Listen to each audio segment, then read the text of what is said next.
Aliens movies. வேற்று கிரகவாசிகள் பூமி மீது படையெடுத்து வர மாதிரி நிறைய படங்களை பார்த்திருப்போம்.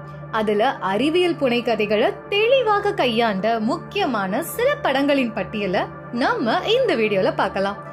ஏலியன் பற்றி பல படங்கள் வந்திருந்தாலும் இங்க ஒவ்வொரு கதையும் வேற மாதிரி இருக்கும். மனிதர்கள் ஏலியன் உள்ள பிளானட், அதாவது இன்னொரு கிரகத்துக்கு போய் வாழ்ற மாதிரியும், இல்லனா எதிர்காலத்துல ஏலியன்ஸ் பூமிக்கு வர மாதிரியும், அதுவும் இல்லனா பூமியை தவிர வேற யூனிவர்ஸ்ல நடக்கிற கதைக்களம் பற்றியும் பல படங்கள் வந்திருக்கு. சில படங்கள்ல மட்டும்தான் வேற்று கிரகவாசிகள் பூமிக்கு வந்து படையெடுக்கிற மாதிரியும் இல்ல மனிதர்களோட சேர்ந்து வாழ்ற மாதிரியும் கதைகள் இருக்கும். அது போல இருக்கிற மூவி லிஸ்ட நம்ம இப்ப பார்க்கலாம். முதல்ல ஏலியன் சொன்னாலே ஞாபகம் வருது ஹாலிவுட் படமான E.T. மூவி தான். E.T. தி எக்ஸ்ட்ரா டெரிஸ்ட்ரியல். புகழ்பெற்ற இயக்குனர் ஸ்டீஃபன் ஸ்பில்பர்க் இயக்கிய படம் தான் இது. 1982ல வெளிவந்த படம். பூமியில சிக்கி தவிக்கும் ஒரு வேற்று கிரகவாசி கூட நட்பு கொள்ற சின்ன பசங்களை பற்றிய படம். இது ஒரு இதயத்தை தூண்டும் அறிவியல் புனைகதை கொண்ட படம். நட்பு, ஏற்றுக்கொள்ளும் மனப்பக்குவம், அன்பின் சக்தி இதெல்லாம் மையமா வச்சு ஒரு கிளாசிக் படத்தை கொடுத்திருப்பாரு டைரக்டர். இது மக்களிடையே நல்ல வரவேற்பு பெற்றது. அடுத்ததா Men in Black. அதிரடி ஆக்ஷன் நகைச்சுவை கலந்த திரைப்படம். ஏஜென்ட் ஜே மற்றும் கேவாக Will Smith and Lee Jones 2 பேரும் சேர்ந்து ஏலியன்களை வேட்டையாடும் காட்சிகள் ரசிக்க வைக்கும். இந்த படத்தின் வெற்றியை தொடர்ந்து 3 பாகங்களாக படம் வெளியிடப்பட்டது. இதன் தாக்கமாக தான் இன்னமும் இவர்கள் அணியும் MIP சன்கிளாசஸ் விற்பனை செய்யப்படுது. அரைவல். இது 2016ல வந்த படம். நவீன நுட்பத்தின் மூலம் வேற்று கிரகவாசிகளை தொடர்பு கொள்ளும் முறை பற்றி இந்த படம் தெளிவாக சொல்லியிருக்கு. இது ஒரு காவியம், மக்களால் தலை சிறந்த சயின்ஸ் பிக்ஷன் படமாக கொண்டாடப்பட்டது. வித்தியாசமான சமிக்கைகள் மூலம் அந்த தகவலை கொண்டு அதை அனுப்பியவங்களை தேடும் ஒரு துணிச்சலான பயணம் பற்றிய திரைப்படமா இது இருக்கு. ரோலாண்ட் எம்ரிக்கின் இண்டிபெண்டன்ட் 1996. இது ஒரு சிறந்த சயின்ஸ் பிக்ஷன் திரைப்படம். இந்த சுதந்திர பூமியில வேற்று கிரகவாசிகளின் மிக பெரிய படையெடுப்பு நடக்குது. அதுல ஏலியன்ஸ் மிகவும் அட்வான்ஸ் தொழில்நுட்ப ஆயுதங்களுடன் பூமியை தாக்குறாங்க. ஆனா மனித குலம் தன் கிரகத்தை பாதுகாக்க ஒன்று சேர்ந்து போராடி வெற்றி பெறுது. இயக்குனர் டிம் பர்டன் மார்ஸ் அட்டாக்ஸ். இது 1966ல வந்த படம். இது நையாண்டித்தனமான ஒரு காமெடி திரைப்படம். அந்நிய படையெடுப்பு பற்றி சொல்லப்பட்டிருக்கு. செவ்வாய் கிரகவாசிகள் நட்பு கொள்வது போல பூமிக்கு தாக்குதலை தொடங்குவதை பற்றி சித்தரிச்சிருக்கிறாங்க. இதனால ஏற்படும் குழப்பத்தையும் கலவரத்தையும் நகைச்சுவையாக கூறிய படம்.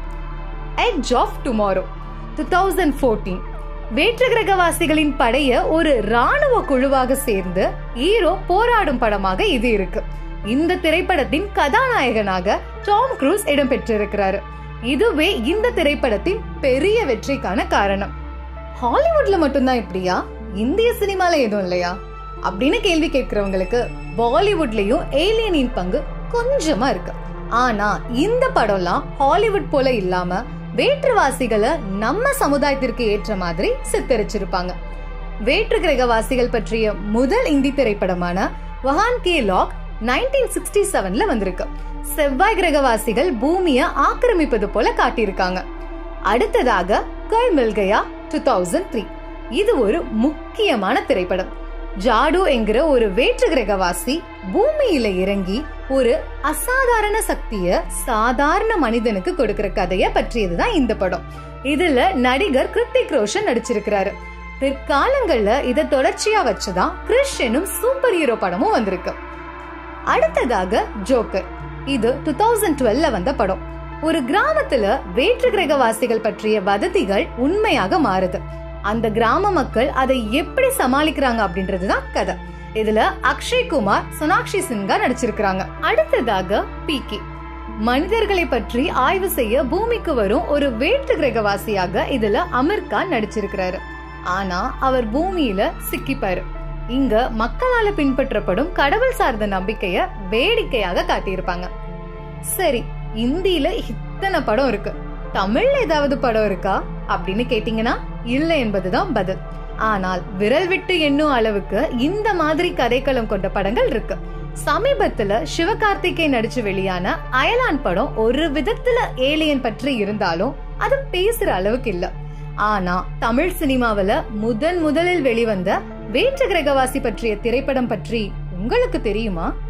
ஆமாங்க, 1963ல பிளாக் அண்ட் ஒயிட் காலத்திலேயே எம்ஜிஆர், நம்பியார், பானுமதி நடிச்ச கலையரசி அப்படின்ற ஒரு அறிவியல் புனைக்கதை கொண்ட ஒரு படத்தை எடுத்திருக்காங்க. இதுல நம்பியாரும் அவர் அசிஸ்டன்ட்டும் வேற ஒரு கிரகத்துல இருந்து தன்னோட கிரகத்துக்கு கலைகளை சொல்லித்தர மனிதனை தேடி வர மாதிரி எடுத்திருப்பாங்க.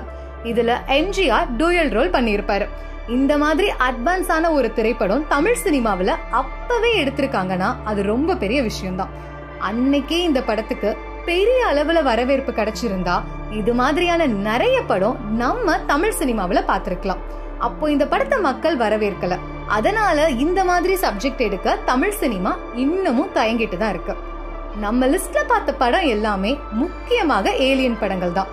சமீப காலத்துல தொழில்நுட்பம் வளர வளர எண்ணற்ற ஏலியன் பற்றி படங்கள் வந்த வண்ணமே இருக்கு. உதாரணமாக Avatar, Predator, the Alien series, Battle, the Faculty, Thing, They Live, Tomorrow War, Annihilation, War of the World, District 9, இப்படி நிறையவே இருக்கு. மக்களுக்கு மனிதனை தாண்டி மற்ற கிரகவாசிகள் மீது உள்ள நம்பிக்கையும் ஈர்ப்பும் இருக்கும் வரைக்கும் இந்த மாதிரியான நல்ல படங்கள் கண்டிப்பா வெற்றி பெறும். Thank you friends. இப்படிக்கு உங்கள் சிண்ட்ரெல்லா. மறக்காம நம்ம சேனலை சப்ஸ்கிரைப் பண்ணிடுங்க.